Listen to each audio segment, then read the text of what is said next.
Welcome to tonight's discussion. It's a joint event between the Philosophy Society and UCD Islamic Society. Tonight's topic is what is the point in believing in God? I'd like to welcome our speakers tonight. If we could all show our appreciation by giving them a round of applause.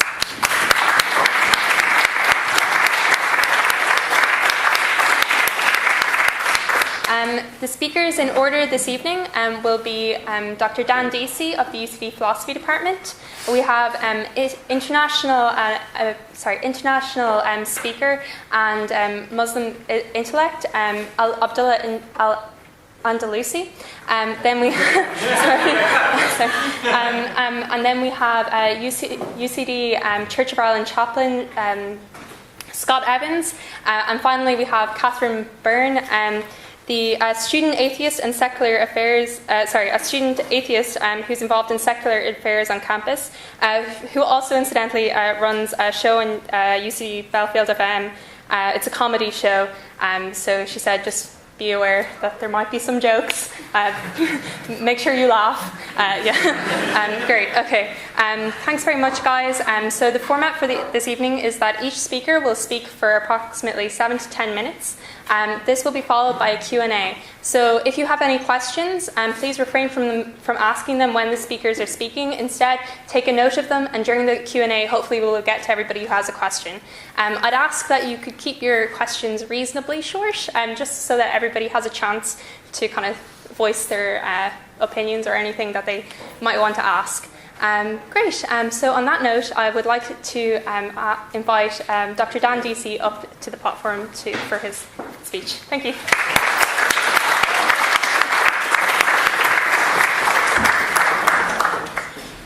Thank you very much to Phil Sock and ISOC for inviting me to speak at this very interesting event. So I'm going to be sort of characteristically philosophical and sort of turn the question around a little bit and think about what the question means and think about some of the implications of answering the question in different ways. The question being, what's the point in believing in God? So the first interesting thing is even just the terminology used in this question, believing in.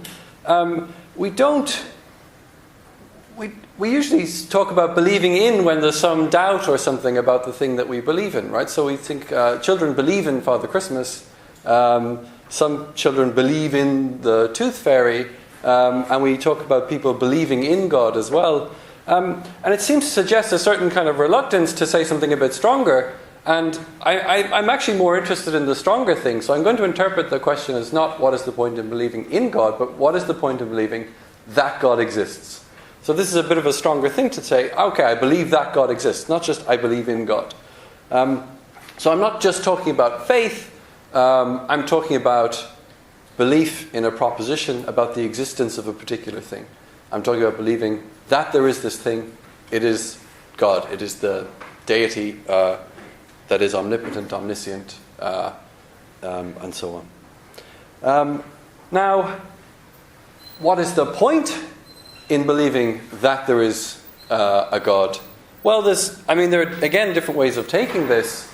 There are reasons to believe in things that are pragmatic. So you might think that for some people, it's good to believe that God exists because it brings them comfort and makes them happy. And you might even say, in your own case, a reason for me to believe that God exists is that it brings comfort and happiness to my life.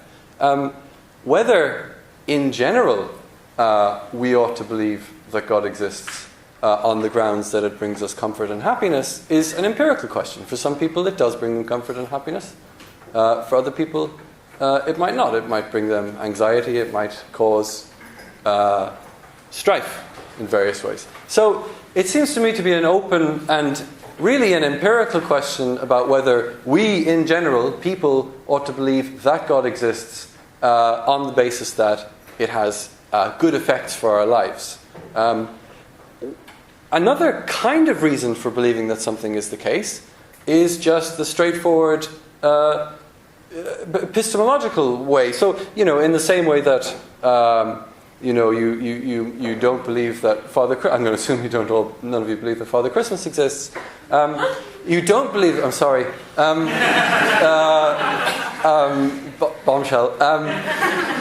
You don't believe that, and it might be the case that believing that would make you feel better and make your life happier, but you still don't believe it, and you don't believe it because you would find it irrational to believe that. You don't have justification for believing it. So let's kind of focus on that notion of belief. Belief based on good reasons, on evidence, belief that you would consider to be rationally justified. The reasons that you have for not believing in Father Christmas, for example. Now you might ask yourself, is belief that God exists justified in that sense?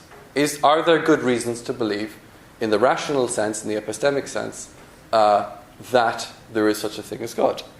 I think a big mistake that the main point I want to make today is that I think it's wrong for religious believers to say that their religious belief, their belief that God exists, does not have that kind of justification. So I'm in a way going to argue against faith. I'm going to argue against a religious believer taking the position that their religious belief, their belief in the existence of God, is something that they can't provide evidence or justification for, in the same way you would provide evidence or justification in a court case, or if someone asked you whether it's raining outside, or some other matter of fact. The reason that you might think, as a religious believer, that you have to sort of, as it were, retreat to faith or to irrationality or to something else, or to the feeling of happiness that religious belief gives you, our first sense of justification, is just that there's no evidence that you can give that's going to convince someone who isn't a religious believer. Right? So take yourself to be a religious believer and think, well, what evidence would you give for your belief that God exists? Well, the most natural kinds of evidence would seem to me to be, for example, religious testimony, the testimony of your peers, the testimony of your parents, the testimony of the authorities that you recognize within your religion, the testimony of various written sources, and religious experience that you might have, certain particular kinds of experiences that you have under certain circumstances, which you would identify as religious experiences, and which you would say, give me a reason to believe. Now, if I, as a religious believer, present those to a non-believer, they're likely to say, oh, well, this is just question begging. It's not a religious experience unless what you say this is evidence for is already true. In other words, I can't count this as a religious experience because I don't believe that God exists. So the experience you're describing isn't a religious experience. That's not really part of the evidence. The testimony, of course, I say this is reliable testimony from the scriptures or from whatever relevant texts or from my peers. Well, the non-believer will say, no, it's not reliable testimony because it's testimony based on false premises or on false information or delusion or something like that. The point I want to make is most strongly here, as a religious person, and as it happens I'm not a religious person, you shouldn't retreat to faith in those kinds of circumstances. You should accept sometimes that the evidence that you give for your belief is not evidence that your opponents will accept, and that's perfectly fine. It isn't the case that all evidence is neutral in some debate. So, we typically think of evidence as being like the bloodied knife in a murder case. Right? There's a bloodied knife. Did Smith commit the murder? Well, Smith's fingerprints are on the knife and there's blood on the end of the knife. Jones's blood is on the knife. Right? It's a piece of evidence, but it's, as it were, a neutral piece of evidence because the two sides can give different explanations. One side can say, well, Jones touched it last week and Smith fell on it. It's a kind of implausible thing to say, but anyway. And the other side can say, no, Jones held it and stabbed Smith. Right? But the fact that there's a bloody knife is sort of neutral between those two stories. Maybe when we're debating about whether God exists, there isn't that kind of evidence. There isn't neutral evidence that you can give as a religious believer for your beliefs that's going to convince someone who doesn't believe you. That's perfectly fine. That just means that it's the kind of debate where such evidence isn't necessarily available. Okay. So this is really, in a sense I'm arguing against faith, but I'm not arguing against faith as a characteristic type of experience you can have. I'm arguing against, as a religious believer, the retreat to neutral evidence or to faith instead of justifying your beliefs. Okay, I want to make a final point because I'm probably quite low on time. Okay, I want to make one more point. What's the consequence if there isn't a way of convincing our opponents, other sides, whether they're people of different faiths or people of no faith? What's the consequence if there isn't this kind of evidence available in these cases? What do we conclude? Well, one thing we can do is we can lead by example. So we can try to be rational as possible within our own spheres of belief. So we may have premises that our opponents will never accept. We may have premises that our opponents will never accept, and they're the only premises we could ever use to convince them, so we'll never convince them. But we can at least be rational given our own premises. So we can try to be rational within our own sphere of belief, as it were. Another thing we can do is we can provide people, even if we can't convince them to believe what we believe, we can provide them with paths to knowledge. So I can at least show you that if you accept these things, then you can come to conclude other things that I believe. Now, it might not be immediate that the person will accept the first things, but at least you can say, hey, look, having, for example, faith provides all sorts of comforts, and you can show that faith provides these comforts, and then, a person might say, well, okay, the comforts are dependent on the truth of the conclusion that there is this kind of, that there is a God or various other religious things. But I can show you how you can come to that conclusion, at least, if you accept these other things. And the final point, and I guess the most important one, is that there isn't really any point in arguing. If we really are in a situation where it isn't possible to convince the other side using premises and using arguments that the other side can accept, there really is no point in arguing. There's no point, if you're an atheist, in being a Dawkins-like figure, because you're not going to ever convince someone to give up their religious faith. It is a pointless exercise. And if you are a religious person, there is no point in arguing with atheists. Generally speaking, the best you can do is provide them with a route to believing what you believe. But arguing with someone is not going to convince them. Not if they don't already accept your premises. Yeah, that's the point I wanted to make. Thank you very much.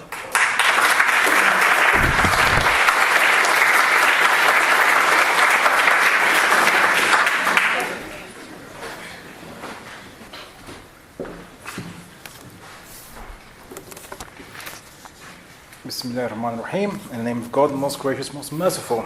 Firstly, I'd like to thank the UCD Student Union, Islamic Society and Philosophical Society for inviting me back here to speak. I'd also like to thank the moderator for getting my name right. Tends to not always be the case. I'd also like to remark that I always enjoy coming back to Ireland, coming back to Dublin, and I will savour it all the more until Britain undergoes a Brexit, where I might have to get a visa to come back here. But on the bright side, at least I will give the Irish Border Security officers something to do now. The topic today is, what is the point of believing in God? I found that a very interesting question. What is the point?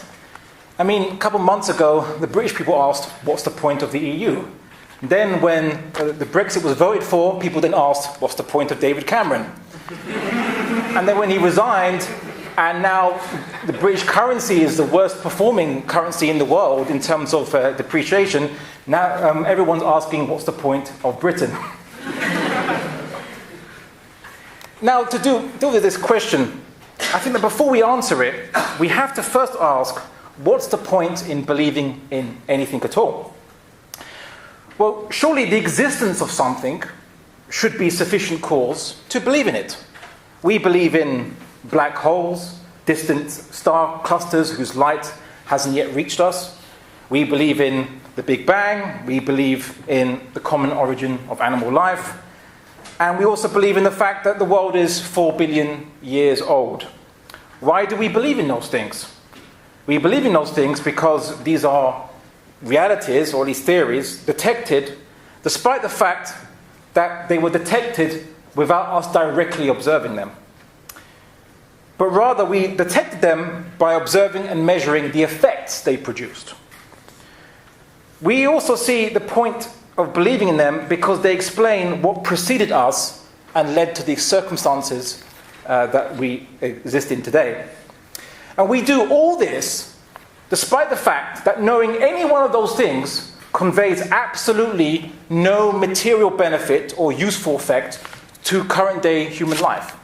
Believing in the Big Bang or not, or black holes or distant clusters of stars or the age of the Earth, doesn't really convey in and of itself any useful material benefit to technology, to software, to economics today for humans. But we believe in it nonetheless because we believe that this is part of the reality that we've detected.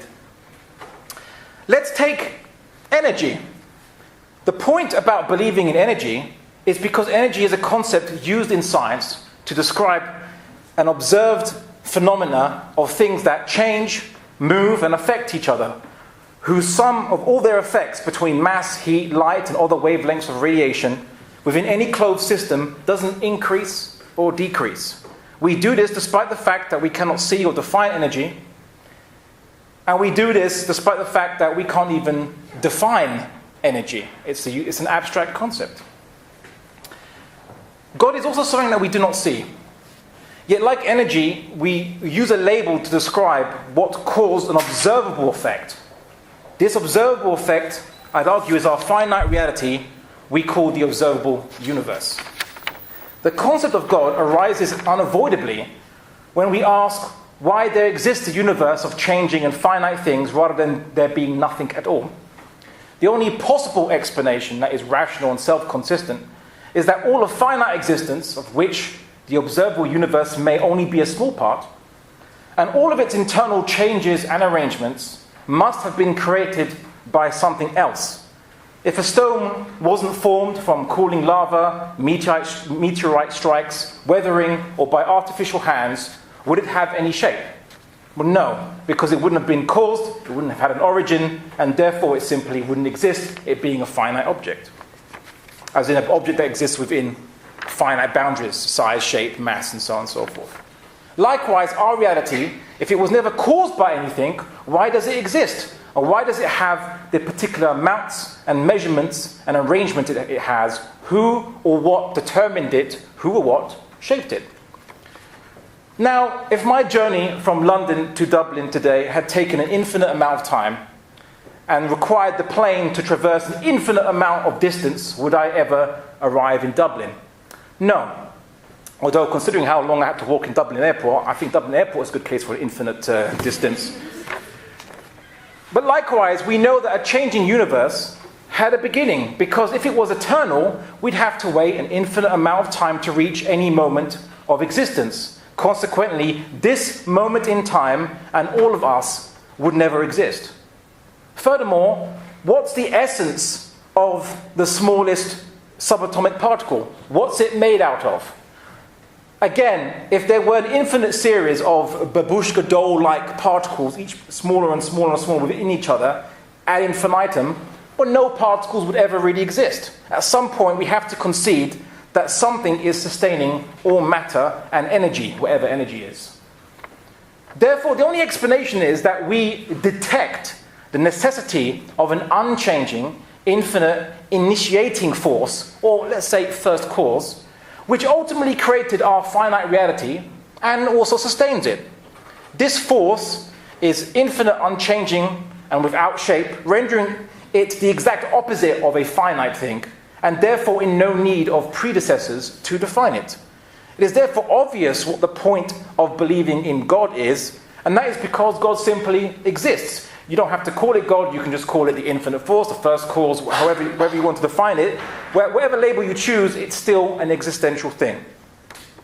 And just like humans possess the desire to discover the physical processes involved in creating their immediate circumstances, humans too want to know the ultimate force that created them, as well as the physical processes that we all hold in awe. There is also another point that the belief in God yields to humans, and that is meaning. If human life had no intention behind it, then human life, experience, actions and works have no meaning and have no point to them. A car that gets you from A to B is generally a good car. A car that breaks down frequently is a bad car. Good and bad can only be understood by measuring action according to whether it fulfills the intention or purpose behind a thing. If humans were not intended, then there is no good and bad, because human life has no point. I'm not saying that this makes massacres, killing, colonization, and exploitation become good. No. The point is that in having no meaning to human life, it makes these actions nothing at all. However, since the creator of the universe, being the first cause, was not compelled by any internal or external mechanism to create the universe and us, it being the first cause, it tells us that God intended to create us, and everything that exists and that happened after was intended. This gives us meaning and a point to all our actions. It is then for humans to seek to discover what that point is. In asking what the point of believing in God is, we can arrive at the point of human life. Because the real question we should have first asked is not what is the point in believing in God, but what is the point of human life and everything that exists. Thank you.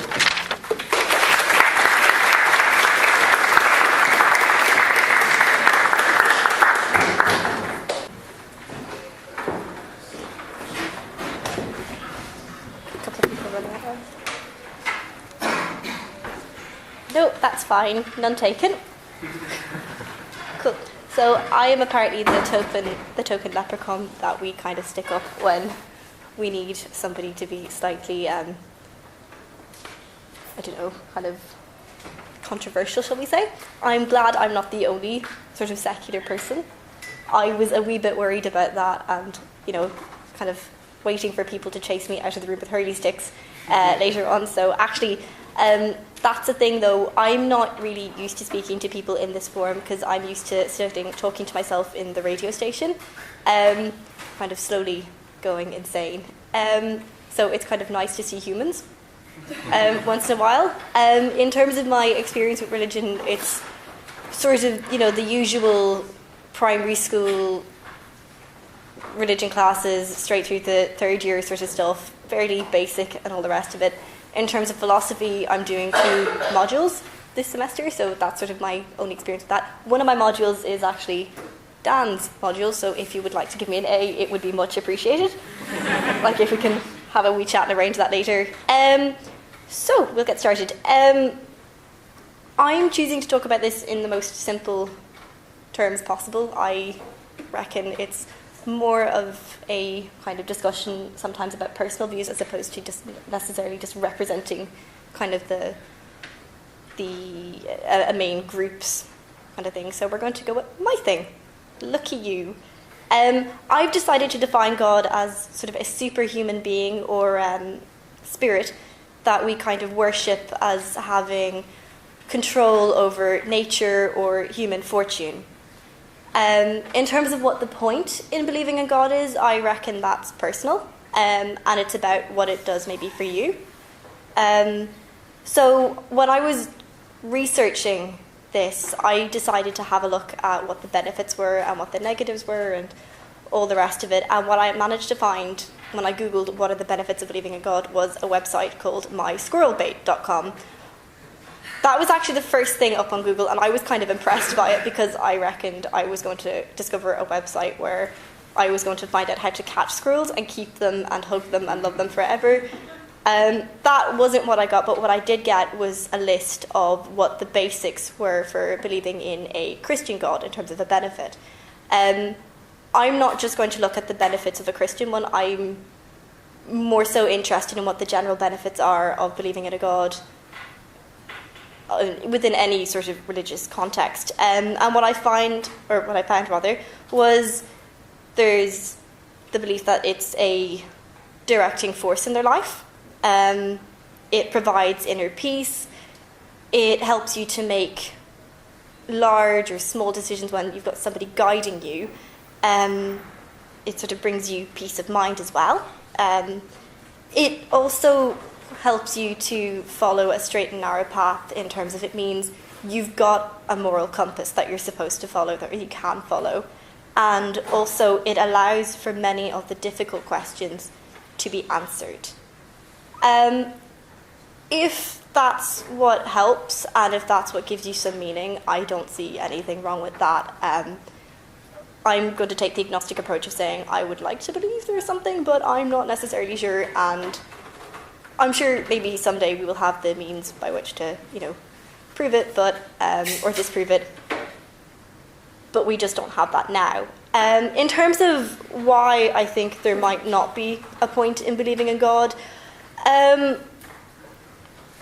to help us feel significant, I think we're all individually significant and important. Obviously, there's some flowers of the special variety, and we don't always think that they're super duper important and all the rest of it, but they are. And everybody has some importance. And using this superhuman being, or super whatever being, superpower, to show you, yourself sort of thing, that you are important, that you have some significance. I don't necessarily think that's the right way to go about it, because I think that's something you should be believing about yourself in the first place anyway.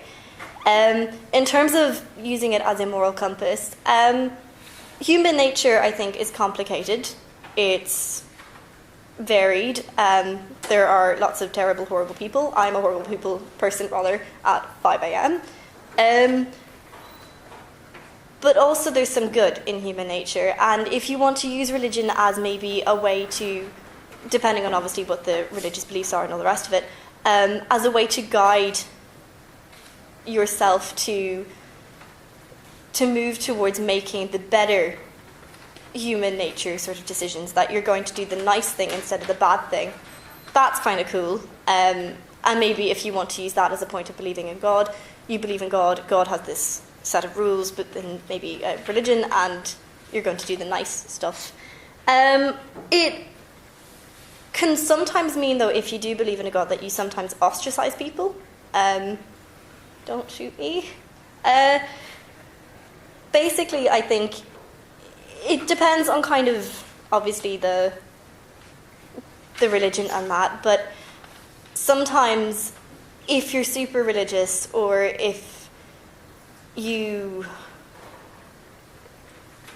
you're super passionate about everything, it sometimes blocks you off from wanting to listen to other people's ideas and things like that, and it means sometimes you don't get to learn lots of nice things and cool things and all the rest of it, and it means that you push yourself away from meeting lots of wonderful individuals that you might not necessarily usually get to chat to. It also means that if we sort of just accept the idea that there is a God and we don't question it, we might not necessarily question the things, and we might not learn the things that we have learned, insofar as science might not progress and all the rest of it. Our discoveries mightn't kind of have happened if we weren't sitting there questioning things and wondering why.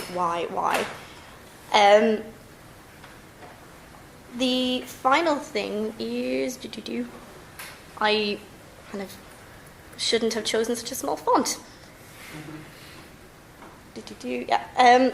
The last thing is, I actually managed to find a quote from the professor Roger Trigg, who teaches in Oxford University, and he did a study whereby he discovered it's actually human nature to want to find a religion.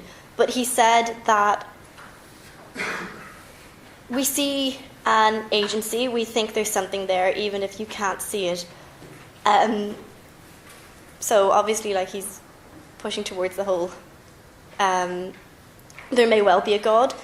But what he did find is that just because, so the project, he was talking about the project, and he said, the project does not set out to prove God or gods exist, but we find it easier to think about it, to think in a particular way, doesn't mean necessarily that it's true. So if it's helping us as a moral compass, or whether it's helping us find some meaning in our lives in terms of the significance and making us feel important and worthy, there's no problem with that, and maybe that could be a point to believing in it.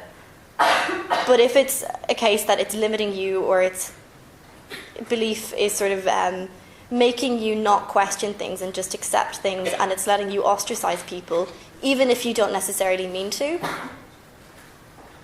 there's another way of thinking about it. Okay, I'm going to do that.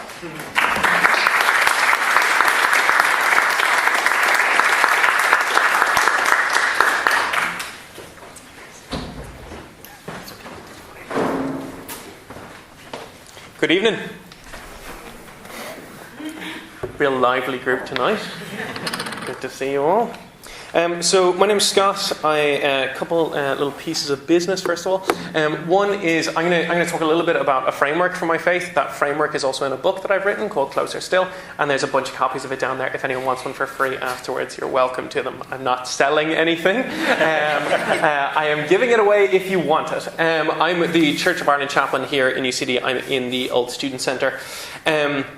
And there's also an event coming up next month that I'll quickly plug. We're doing a weekend called Plunge, and what it is it's a multifaceted approach to self-care. So we're doing a weekend of surf, sea and silence up on the north coast. It's going to be meditation, mindfulness, lectio divina, Ignatian spirituality and surfing, and time spent in an old man pub down the road.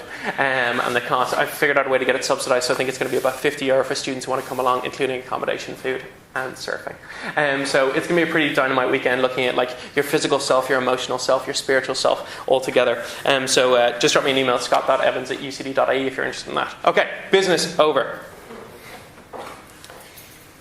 As I was thinking about preparing for this, I come back to a place that I've often come back to when it comes to conversations about faith. And that's that there's a certain arrogance to trying, and possibly a certain kind of duplicitousness about trying to justify what I subjectively believe. The truth is that I did not think to myself, there is a point, it is functional to believe in God, and then started to believe in God. I believe in God and it's transformed my life, and therefore I think there's a point to it. I came at this the other way around, what you in the philosophy world might call ass backwards. This is not an objective issue for me. The truth is that I grew up in a family of people who were Christians. I grew up in a country that was at least nominally Christian before I actually moved to Bangladesh when I was 7, and also grew up in an Islamic country. But my family background and my faith background, the two have been linked from the beginning of my life. I didn't do an analysis of all the world religions and decide this one is the most objectively verifiable and now I'm a Christian. I've been a Christian and I've wrestled with that and I've come to it and I've moved from it. But my faith isn't utilitarian. I don't believe in it because it's functional. And I don't always find it easy to believe in it either. I grew up I would say that I'm a recovering fundamentalist who's becoming a mystic. When I was a child, I always believed that God was real. I just didn't believe that I didn't particularly believe that he was good. Now I find I always believe that God is good. I'm just not always sure he's real. And it's a different way to come to it, and it's a different way to come at it, because it sits with the mystery that I can no more prove this to you than I can prove it to myself. And very often my attempts to prove it to you are actually just attempts to prove it to myself, because I can't do that either.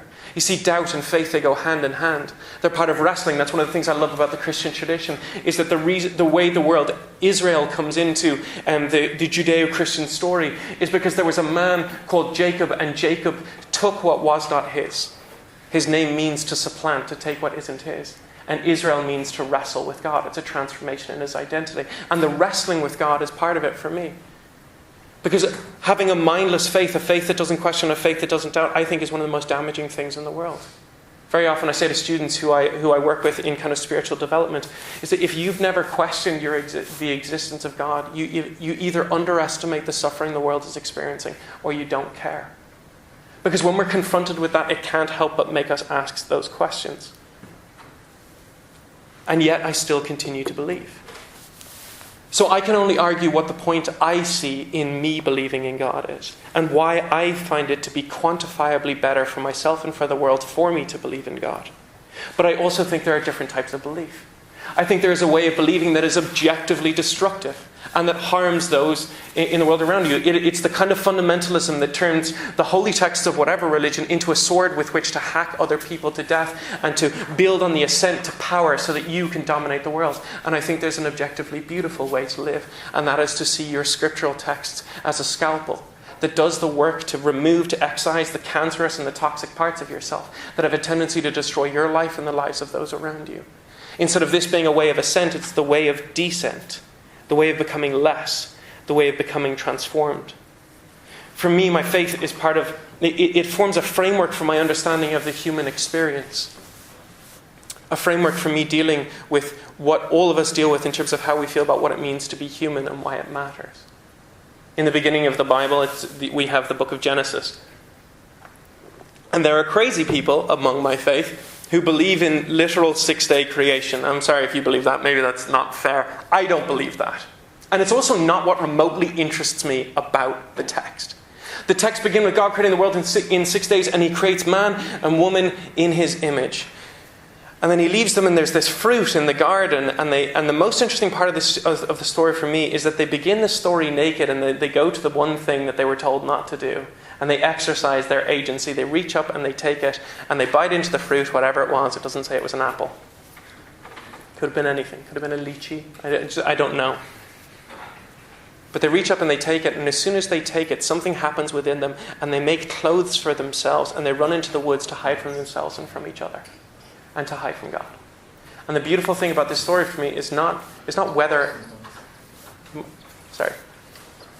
The thing that fascinates me about this story is not whether or not that's literal, whether or not that actually happened. What fascinates me is that in myself, I find it still happening. That in the moments where I seek to be like God, in the moments where I seek to exercise my power over the world, or to become a destructive force in the world, I realize and I feel ashamed, and I run into the woods and I cover myself and I pretend to be something that I'm not. For me, my faith is the way in which it is turned as a scalpel against my shame, so that I can actually find a way of being in a way that helps me love myself and in turn love others. It teaches me wisdom. It teaches me the tension of wrestling. Sometimes we talk about, someone will say something dumb like the Bible says, right? The Bible says a lot of things, and some of them are contradictory, but in the most beautiful way possible. What does the Bible say about the heart? It says that the heart, it says you should guard your heart because it's the wellspring of life, but it also says you shouldn't trust it because it's deceitful above all things. How do those two coexist? Well, if you're looking at it from a purely rational perspective, trying to argue its truth, it can't be done. But if you look at it from a mystical perspective, it says, of course that's true. That's true in every relationship in my life. My heart is my wellspring of life, and yet at the same time, it leads me down dangerous and destructive roads. I don't believe in Christianity, and I don't believe in God because it's objectively verifiable. Me and Dan are on the exact same page on that. I believe in it because it's beautiful and because it's changed everything. And in that beauty, I find myself loving myself more, loving others more, when it is turned within myself as a scalpel, rather than turned against others like a sword.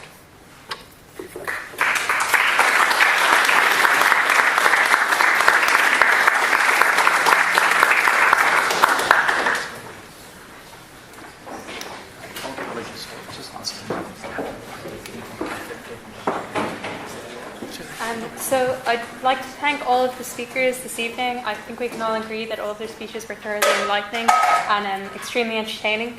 At this point, I'm going to open up to the floor for a Q&A. If you can raise your hand if you have a question, I'll select questions. We'll try and get to as many as we possibly can. Again, if you can try to keep them as short as possible, that would be helpful so we can get to the questions as much as possible. And when you ask your question, if it's for everybody, you can say that, or if it's for the entire panel, please specify who it is you're addressing when you're asking a question. So on that note, does anybody have any questions? Yes, Sophie? I'd like to ask the panel what they think of Pascal's wager. I don't know if that's the philosophy you said that you're better off believing in God, or at least making the outward signs of believing in God, because you get to the end of your life and there is no God, then you haven't really lost anything, and if there is a God, then you're in clover. I don't know, personally I think if there was a God, then he'd send you to hell for being a smart ass. But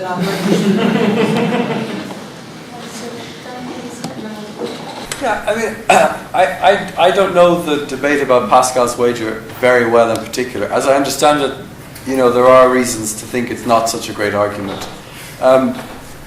But aside from those reasons which might be of a sort of semi-technical nature about what you should believe when there's a very small chance. So the premise, the idea of the argument is that there's a very small chance. There's a small chance that you're going to really have. There's going to be a disaster for you of infinite torment, and you shouldn't risk the infinite torment by doing something which, after all, doesn't cost you too much, which is just having some false belief for the duration of your life or something like that. As to the structure of the argument, I'm not so sure. As a reason for religious faith, I mean, it strikes me as terrible. I would have thought it wouldn't be considered a very good reason to believe. I find it hard to see how you could be motivated by that kind of reasoning to have religious faith. I mean, to believe that God exists, and it would be a strange kind of belief too, right? Because you would be forcing yourself to believe in a sense, and believing isn't really like that. It would be more like believing in than the kind of believing that I was talking about, which, after all, it's just taking something to be true, and it's very hard to take something to be true when you don't really believe it. Pascal's wager is a very interesting concept. So obviously Pascal advised or suggested rather that as a wager, if people were betting in a betting mood, that it's better to believe in an afterlife and God and not go to hell than not believe in that and end up in hereafter, or if there is one, discovering that there is hell and there's God. I don't think that should be the basis for people's belief. But what I do think is that if anyone's claiming that there is some kind of a danger or torment or issue there, that it should motivate people to find out if it was true or not. So, I mean, someone could say that meteorite is going to hit the Earth in 2020 or something like this. And okay, that is something which is a possibility, but generally people have understood that that's a possibility, and NASA and various space agencies scour the skies to try to identify a meteorite before it does that, because obviously the consequence of ignoring it and then it happening to be true is going to be quite significant. So I suppose what you don't know can harm you, but it doesn't mean that's the basis for your belief. It should be the basis for you to investigate and to obviously, at least to insure yourself against the possibility. I'm kind of a wee bit of a mixture of the two in terms of you should try and find out if it is true, but also I'm pretty sure you'd be in a lot of trouble if you went around kind of like, I totally believe, and then it turned out you didn't. And I would assume that if there is a God, that they wouldn't fully accept that you went around saying or outwardly showing it, because I would assume that there would be some way of them knowing that you fully, truly believe with all your heart. Would you like that? Yeah, just briefly, I guess. That guy kind of freaks me out. The God who only rewards belief, or at least the appearance of belief and the outward loyalty. I think there's the God I believe in is I believe in a God of love, and I believe in a God who understands. I think there are ways in which we can have faith and be people who don't honour God, and I think there's a way of almost being a faithful atheist in the face of suffering, because they actually feel more of the pain that God experiences when he looks at the world than those believers who use faith as an excuse not to feel the suffering of the world. So I don't think God would fall for that trick. I think he's smarter than that, and also kinder and more caring and compassionate than that. So it's not a wager I'm afraid of making, one way or another. Oh, great, thank you. Does anybody else have a question? Okay, yeah, here, then here. So, you want to go first?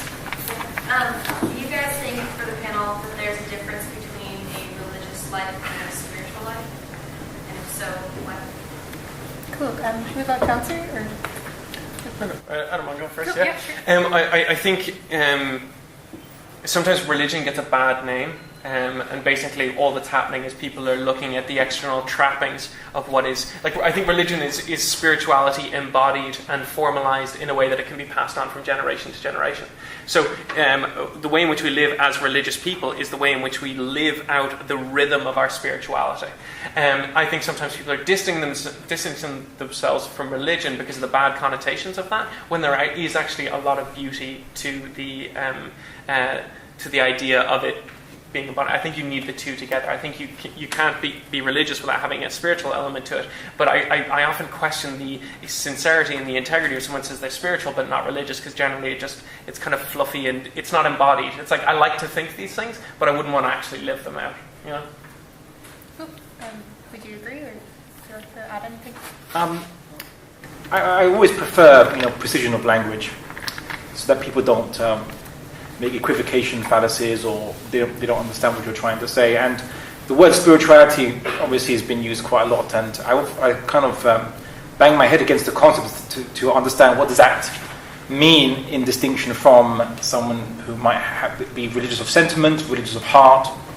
So I kind of define two meanings from that. One meaning is that a person internalizes the morals and teachings, the ideas which they imbibe in their religious education, their schools, and so on and so forth. So they try to feel as they feel they should be feeling, not just doing something, a superficial action, but to feel what they actually believe and do good to others if that's and feel that goodness inside them, feel a fulfilled human being. So that's one aspect. The other meaning of spirituality, which I think I prefer to use to be precise, is to basically connect all actions and perceptions of the world with an understanding of a greater meaning behind it. So in essence, in one way, everything is a spiritual action for a person who believes in God, a higher purpose, a higher meaning to mankind's existence. So whether you're going to work, you're studying, whether you're helping your mother with the chores of the house, whether you're helping the homeless, or you're just reading a book. Every action, if you connect it to this higher meaning, becomes spiritual. Even the most mundane and what you might think physical actions. And also, just to kind of shake things up a bit in terms of meaning, people often believe that in certain religions, the hereafter or heaven and hell, these are spiritual kind of ideas and concepts that will happen in some kind of spiritual otherworldly life. But if you really look at some of the descriptions or discussions in these religious texts, they're actually kind of physical worlds. They're not spiritual, woolly worlds where everyone's floating around like Casper the Friendly Ghost, but rather these are physical worlds. They just happen to be on maybe a different dimensional reality to our one, for example. So people were happy to accept multiple universe theory, that there's multiple universes out there. And really what I would argue is that in the hereafter, these are just other, let's say, realities, which are just as real as our reality, maybe even more so. So I'll just kind of mix up the idea of spirituality. But I would prefer precision of language, but I know it has a meaning, generally just to mean inculcating the emotions which you feel that your religious belief tell you to have, to inculcate them inside yourself and feel them genuinely. Dan, do you Do you remember the question? What was the question again? Do you think there's a difference between... Oh, a difference. Yeah. Sorry, there was the differences. I mean, like my colleague, it really depends precisely what meanings you attach to spiritual and religious. But on a naive sort of first pass understanding, I would have thought that, or at least I have the impression that a religious life is one that is grounded in some sort of doctrine, whereas a spiritual life isn't necessarily so. So a religious life could be spiritual. A spiritual life, on this understanding, is not necessarily, probably not a religious one. I can see why people with a strong religious faith, feel a bit maybe suspicious and maybe a bit anxious about the notion of being spiritual, if it means having some sort of maybe views about the world and having sort of sentiments about the world that are metaphysical views, but that aren't grounded in some specific kind of doctrine. But I mean, so I do think that there could be a difference. I don't see I don't see that the two have to come up. I mean, is Buddhism a spiritual view or a religion? I mean, some people say, I've heard people saying Buddhism isn't really a religion, presumably because it doesn't have some kind of doctrinal core or something like that. Certainly a spiritual viewpoint, and I think it's just as good a stance to take as any other if you're a spiritual person. So I'm not entirely, I think there's a difference. I think it's got to do with doctrine, probably. No, I'd be pretty much in agreement with Dan there. Okay, great. Cool. Okay, yeah, we have a question up here at the front. Some people have laid as a panel question still to religious believers. Some of the people have laid criticism against religion that if there is suffering in the world, this sort of disproves God. And then some religious believers have laid as a sort of response to this that, well, no, because if there was no suffering in the world, that would be perfection, and if there was perfection, we would be drawing too close to God, and we couldn't really have free will because having perfection is, is God. But surely then that raises the further issue that by doing that, if God is truly all-powerful, we could have a way of having our free will and being independent of God, but being free from suffering. How would you get away from that particular problem? Looking at me now. Lead the way. Okay, well, as the first head above the parapet for this, all I will say is all that suffering proves is that the purpose of human life isn't absolute, total pleasure and enjoyment. It's an assumption we made. I would probably say it's an assumption born out of the Enlightenment, born out of the idea of liberalism as well, the pursuit of pleasure as, happiness is the continual pursuit of pleasure, as John Locke formulated it. But I disagree with John Locke, and I disagree with that understanding. Pain and pleasure are both part of our existence, and they both serve a purpose. Attraction and aversion are both part of the causality that we're within. And so I think all it disproves is an assumption that we have made to believe that the purpose of this life was absolute and complete pleasure, but it's not. In fact, it's something else. And then the real question is, what is the purpose of life of which pain and pleasure are integral components of? And that is a more interesting question, as opposed to making the assumption about, pain exists, therefore God doesn't exist. No, therefore your assumption about your purpose is not true. But there's a different and more higher purpose, and I think that is where the real question should lie. Great, thank you. Would you like to add anything? Yeah, sure. There's I don't know, maybe it's part of my role, or maybe it's just the stage I'm at in my journey. For me, a bigger question than the theory of it is how we practice this as people. So all the justification that I can have to maintain the idea of a good God, but a world in which suffering exists, and try to find a way for those things to be compatible. I can write textbook upon textbook upon textbooks, but until that's embodied in some sort of fleshly way with people, I don't think it makes any difference. And that's where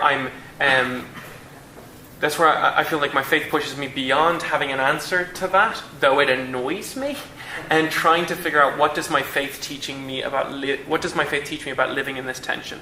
So, for example, there's this amazing story in John chapter 11 where word comes to Jesus that his friend Lazarus is dying, and it comes from his two sisters, Lazarus' two sisters, Mary and Martha, and word reaches them, and that he delays for 4 days, and by the time he gets there, Lazarus is dead.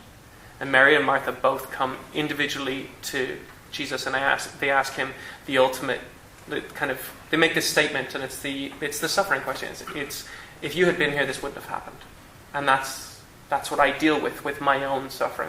If you had been here, this goes against everything I feel should be reality. And Jesus' response is the shortest verse in the Bible, and it's John 11, chapter 35. John 11, verse 35. It just says, Jesus wept. And in that I find meaning that even though he knows the end of the story, he weeps in the presence of pain. And for me, that teaches me to try and speculate less about why the pain is happening and act more in terms of comforting and having compassion and joining in the silence and the weeping of those who are already broken. Because it's about the practice of your faith that's where the rubber hits the road, rather than I could answer if I could answer the question, Mary and Martha couldn't hear it in that moment, and I couldn't hear it in my pain. And so for me, it's the embodiment of the faith lived out that is more important. Does that make sense? Yeah. Great, thank you very much. Do we have any other questions? Okay, we'll go here, and then we'll go to Ed. So, yeah. My question is specific to Sir Abdullah, I guess.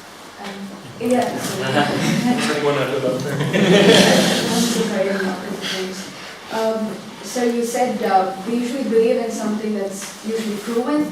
So for example, like, energy and stuff is scientifically proven, so that's why we believe in it. And believing in something probably increases its significance, and probably that's the reason we try to reason things out in life. And then you said that, so just to add meaning to life, we can kind of say that God actually exists and everything is like pre-planned, and like things happen the way they usually happen because everything's pre-planned and something like that. So is it that, it's specific as you said, is it that you believe in God, or you're just telling that God might actually exist?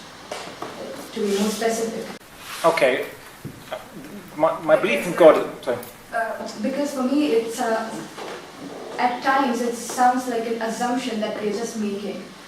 Just to add meaning to life, believing in God seems more like an assumption.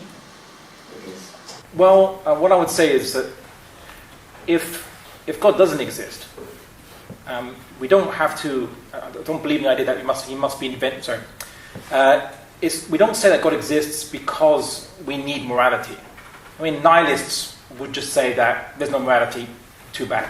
That's it. You're not special, and no one's special. You just exist, and that's it. And get used to that. So morality is not a proof. I don't believe the necessity of morality is a proof of God in itself.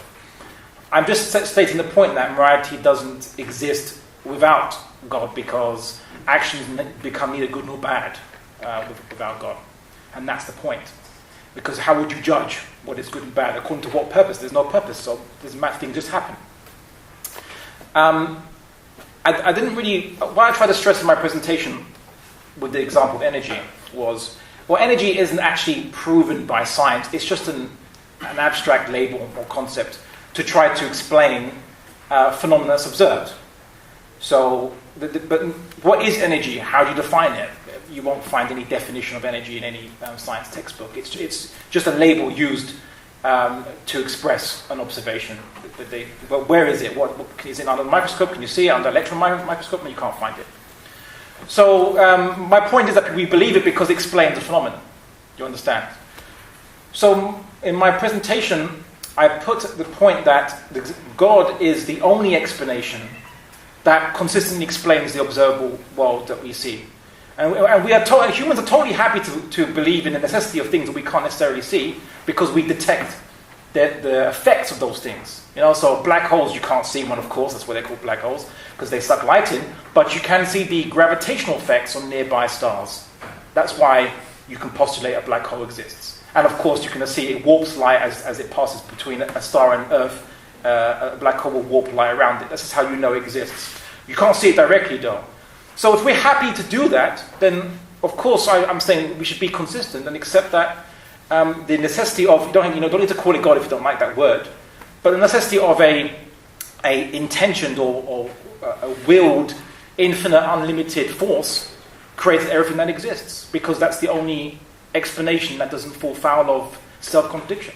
And that's my only point, is that it can be rationally deduced, but just rationally deducing God doesn't mean now that God's just an abstract concept, because then that has implications.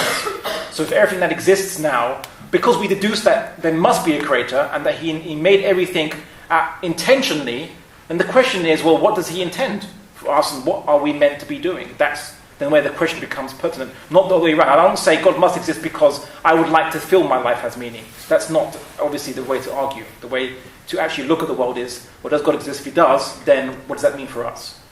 Okay, thank you very much. So, that's a good question. To Scott and Abdullah, how would you respond to the accusation that religion is actually more of a point of not believing in God, because religion often does work, would be perceived to do more damage than does good? I'll go first this time. Give you a break. I mean, I think historically that's a reasonably fair accusation. I'll just stop there. No, just walk out. I can see where there is, there's a huge amount within my faith in particular that I feel like we have a need to repent of. It doesn't change the beauty that I see within it that still for me makes it worth believing in, and in fact for me it makes me worth redeeming. But as a result of that, I think that changes the way that I try to live my faith towards other people. So for me, it's not about it's not a pyramid selling scheme where I'm like, you should join in, the benefits are great. It's more of a question of how do I live out and embody this in a way that communicates the beauty of what I've discovered within this, without making it some kind of like bait and switch or manipulative thing that requires other people to join it. Sometimes that can be the greatest sign of insecurity, is that I need other people to believe what I believe in order for me to feel better about believing it, rather than being able to believe it, live it, and serve those who don't believe it. Like, there's a great quote by a guy called Archbishop William Temple. He said, "The church is the only organization in the history of the world that exists solely for the benefit of its non-members." And that should be true, but it's not. And yet, for me and for those I think who are journeying with me, we want to actually try and experiment. What would it look like if that actually was true? And so for me, it's worth redeeming, but that doesn't mean I'm saying everyone should come and join it. For me, it's how I live with integrity, of what I believed. Well, firstly, I'll say, direct some questions towards the atheists or secularists, because they probably have a lot of things they want to make clear. But in terms of that question you asked, I don't think people blame religion for humans, but really it's humans that have always been at fault. But you'll see this because in every situation, whether atheist, secular, or non-religious, you'll see the exact same phenomena develop. Kim Jong-un is obviously a communist, technically doesn't believe in God, but yet he's been made a religious figure. Stalin the same. The worst and most deadliest religion of them all, surpassing all others, is secular nationalism, to be precise. Under the name of British nationalism, many Irish people were killed because you didn't obey a certain flag. You didn't give obeisance to a particular flag, a particular concept and idea. You saw yourself as different, and they viewed you as heretics for doing so, the nationalist version of heresy, and there was a lot of massacres because of that. That wasn't because of religion, per se. Of course, the Northern Ireland issue, everyone cites that was that religion, but really, it's just nationalism manifesting itself in different ways. What you'll find is human ego, vanity, intolerance, prejudice will manifest itself according to any excuse that society, based on any of the morals or values or beliefs of its particular host society. So, if a person was born in the Middle East and they obviously they wanted to dominate and use power and to get into, obviously, to dominate other people and so on and so forth, they would use what is the most common system of value in there, which is Islam. In Central Africa, where you have the anti-Balaka group, which are massacring Muslims, it was Christianity. It doesn't represent Christianity, but they use it because Christianity just seems to be the predominant religion there. In China, in Soviet Russia, it was communism. Any particular place a person comes from, they will use the morals, values, ideas of that place, bend it with excuses to their own will. It happens consistently. We decry politicians all the time for doing this. They always use high-minded rhetoric to justify colonialism, war, greed, and so on and so forth. So we give religion a very bad rap when really the real culprit is human beings who will do the same thing under any system, any belief system, or lack thereof. Great, thank you. I think we have maybe time for one or two more questions. So, okay, so we'll take that, you, then me. So if you want to go first. Yeah. Alright, sorry, you were just saying that you say that evil seems to arise from human nature, or say the version of religious teaching, but wouldn't the same be said for good as well? Or good, as in arising from human nature, just as much as bad? Okay, well, what I'll say, can the same be said of God that evil arises from God? Well, God doesn't really have a preconditioned nature. I mean, we are obviously creatures of nature. Sorry? You meant human nature, evil. Yeah? You're saying...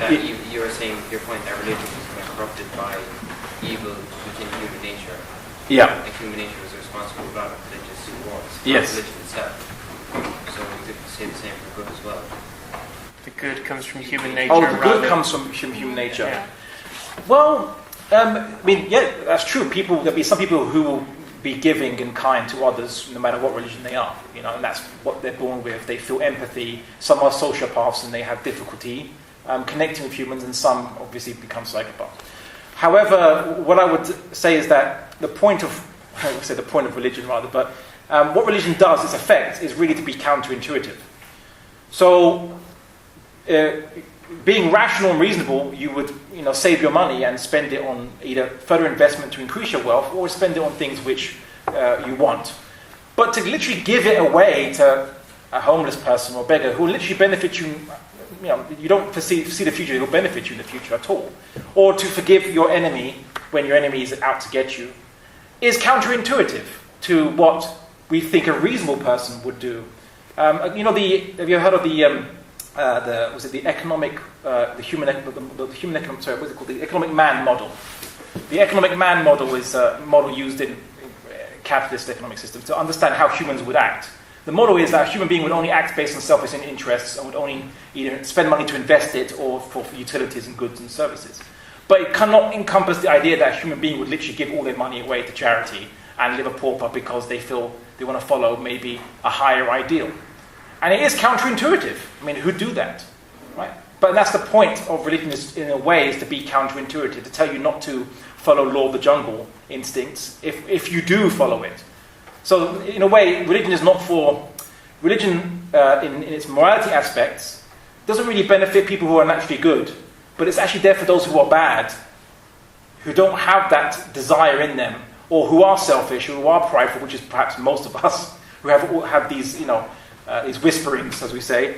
It's for us at those times when we're tested to tell us to do the counterintuitive solution, which is don't lie to get for your self-interest. Don't lie on your CV to get a job, even though you know, and most students probably will, because you know that you're in a competitive market. But religion tells you don't do it, even though, materially speaking, it would be beneficial for you to do it. But it's wrong. And that's the point of religion, really. It actually helps those who desire to do something bad, give them a reason not to. No, it's just humans are instinctively social animals. We don't exclusively act in self-interest, and compromise is a large part of our human nature as well. So that could be used as a factor for a naturalistic explanation of morality that could have developed. Yeah, but what about when humans, according to human nature, engage in wars, violence, killing and lying? I mean, who's to say that's not human nature, because humans seem to be doing this. So I think you better. I'm going to move on to the next question, if that's okay. Thank you very much for your question. So it was over here, I think.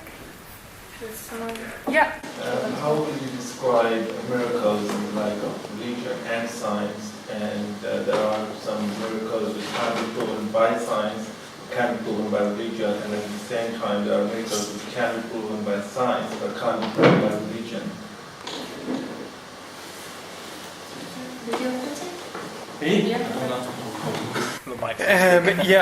I'm not. I don't know. Just generally, I'm not great at explaining in the aftermath of it and the joy. Maybe this is my get out of jail free card. My approach to a more mystical Christianity leaves me not having to figure out an answer to that. I am open to the idea of the miraculous, but I'm also deeply skeptical of it. Not because of the idea of the miraculous happening, but because of our human tendency to use that to control other people or to manipulate other people. That makes me it kind of. Most of the way, my own personal religious history has seen things be described as miraculous in order to convince or to manipulate or do a bunch of different things as a result. So I'm someone who's deeply skeptical but open to it, but don't. But in terms of the scientific and the religious explanations of it, I have neither. Yeah, would you like to respond? Or Dan, would you like to respond after? Yeah. Okay. Yeah. As I said, if anyone has the following questions, please direct them, include the the non-theists on the panel, because they've been left out and they need to obviously be part of the thing. But as for so your question about miracles and science and so on, what I would say is that the thing is, if you already discard the possibility of miracles, then there's nothing that could ever be shown to you that you'd understand as miraculous. You could see Jesus, or Isa alayhi salam, as we say from Islamic, his name in Islam, he could be healing a leper right in front of you, healing the blind, and instantly the person can see, instantly the leprosy is gone. And if you didn't believe in miracles, you'd say, oh, it's an interesting new medical technique, which Jesus has mastered. Please teach us in our hospitals. I mean, if you already negate the possibility of miracles, there's nothing that could be presented to you. However, I would say that the truth doesn't always need someone to part the sea in front of you, or to raise the dead in front of you for there to be truth to be made manifest to you. As I said, belief in the existence of God doesn't require us to see a miracle. Unless you define miracle as something which is an act of God, then I would argue then the universe itself is a miracle. And therefore, perhaps, miracles do prove the existence of God. So it depends what you define as a miracle, and whether you are prepared to accept the possibility of miracles occurring or not. But as for the issue of science, this idea that science and religion, and I think was implicit in your question, of this kind of contradiction, is a very recent, perhaps I would say, spin on history. Obviously, in Islamic history, the golden age of science was when religion was brought into society, not excluded from it. But also in Europe as well, there was an institution that was building the first universities in Europe, teaching the sciences and spreading knowledge, and it was the Catholic Church. Let's be honest about that. The European Dark Ages actually wasn't so dark. If anything, the only explanation for the Dark Ages was the fall of the Western Roman Empire to German barbarians. Well, obviously, they're not going to be the most advanced civilization after that. So, of course, Eastern Roman Empire, who didn't fall to barbarians, was still scientifically very advanced, teaching philosophy in their schools. So there isn't this conflict between religion and science. As I said, if there were two goldfish in a goldfish bowl, scientifically, all they could prove was the water around them and the constraints of their universe. But rationally speaking, the two goldfish would deduce that they don't know what's outside that goldfish bowl, but they know for definite there is an external reality that caused the goldfish bowl to come into existence. They could deduce that without needing a scientific experiment. So rationality, science, they all have their place in religion, and they're not contradictory. Okay, Dan, would you like to respond? Yeah, first of all, I would agree again with Abdullah about if miracle means act of God, then of course, as an atheist, you will say there are no miracles, and there haven't been any miracles. There couldn't be, because they're acts of something that doesn't exist. But if you think about miracles just as improbable events, maybe very improbable events, then it's always possible to have competing hypotheses about why an improbable event occurred. And one hypothesis might be that it occurred because some intelligent being brought it about. And another hypothesis might be that it was merely a matter of chance. And which of those hypotheses you prefer will depend on which you think is the simpler and better explanation, and it will depend on other background assumptions that you have, which comes back to my point in my sort of opening spiel that nothing like the occurrence of an improbable event is going to convince a person without faith to have faith, nor is it going to convince, nor are merely improbable events going to convince people to have not to have faith in such. I do think that it's worth mentioning the kind of fine-tuning argument which Abdullah mentioned as well, the sort of cosmological type arguments. So one acknowledged very improbable event is that we should find ourselves in an ordered universe. The chances that the the chance the physical constants should have come out such that we live in an ordered universe, a universe that doesn't immediately collapse or die, heat death, or something else, are so small. And it requires scientific explanation, right? So that we live in an ordered universe is incredibly unlikely. And it's a very well-known and very good argument for religious belief that given the unlikelihood that we find ourselves in an ordered universe, we should have some sympathy with the proposition that the universe was created to be like this, was caused to be like this by something, by some being who could intend it to be like this. And actually I agree, even as an atheist, that the fact that you find yourself in an ordered universe, given that improbability, and maybe let's not assume the multiple worlds hypothesis just for the purpose of this, if you just look at this universe in isolation, then that should raise your credence that there is a creator. But the problem with that argument is that if you start with a very low credence at a creator, it's just going to raise it. It's not going to make you believe necessarily. So if I already think it's improbable that there's a divine being, then the fact that I find myself in an ordered universe, given the improbability of that, might make me think, well, it's a bit more likely that there's a divine being, but it's not going to push me to anything towards anything like belief. So again, I'm coming back to that point that I made at the very beginning. Arguments like that, arguments concerning miracles or the cosmological argument, they're not going to shift someone from one perspective to another. And I just think that's the nature of the debate, actually. If I just might add, the argument I kind of put forward wasn't that if you roll a dice many times and it keeps coming up as 1, that must be miraculous. My real question was, who's rolling the dice? And why is the dice being rolled? So we can talk about, isn't it interesting that this universe seems to have the right measurements for life? Yeah, but where's these universes coming from in the first place? What's creating these universes? Understand? Yeah. And that's a more fundamental question, which people tend to ignore when looking at design arguments or cosmological arguments. Do you want to go with Kat? Would you like to add anything? Or? I would just be quite skeptical of miracles, in that I would like to think that everything can be proven. We might not necessarily have the means to prove everything at the moment, but eventually I reckon we could be proven, whether that's as a result of if you're religious and you want to argue that if you're willing to accept the explanation that science gives, and you think there's a deeper meaning for the fact that all of those things came together and thus it happened, that's cool. But in terms of whether it's, for me, I wouldn't necessarily agree that there's always a complete reason behind it. I think everything can be explained. It doesn't mean it's not interlinked if you're of that persuasion, but it wouldn't exactly push me to believe the fact that it does, if there is a God, that it does exist. Cool, great. So we're just going to have one last question. So here, if you'd like to ask. So my question is for Dan and Lady.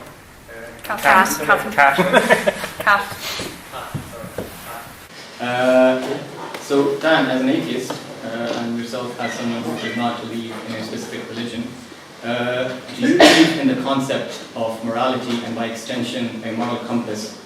And if yes, then what do you think defines that, if not religion? Absolutely. I do believe that there's right and wrong and good and bad actions and that. I don't see that it follows from that at all that believing in a moral reality requires religious belief whatsoever. There's a famous, relatively famous puzzle in one of Plato's dialogues where Socrates discusses whether things are good because God says they are, or God says they are so because they're good. And neither seems to provide an explanation, right? If things are antecedently good and God simply says what's good, then the morality precedes the deity. If something is good because God says it's good, well, then there's a question about why is the mere testimony of God make the thing good in the first place? Now, I'm not saying that's not a puzzle that a person of faith can't resolve, but I feel like it points to the fact that these are two independent things. As it happens for my part, I'm a consequentialist. I think that what's good is what maximizes well-being. A right action is one that maximizes well-being, and a bad action is one that doesn't do so. Is it always possible to work out what maximizes well-being? No, well, of course not. The idea that what's good is what maximizes well-being doesn't seem to require any religious faith whatsoever. Okay, can I just, would you like to answer that? I would argue that it's just basic human nature. It's human nature to be nice, and it's human nature to be bad, but just being nice benefits us that little bit more. Like, it's like less beneficial to go around murdering everyone, because in the end, you could find that if you murder enough people, there's not enough spread of ideas, blah blah blah, you can't learn, that sort of thing. It benefits us more, basically, and I would wager that the way we define good is the things that benefit us most, and that just might be human nature. I think we're going to have to wrap up now, but thank you very much for your question. So on that note, I'd just like to ask the audience to give a round of applause for all of the speakers, and thank you very much for your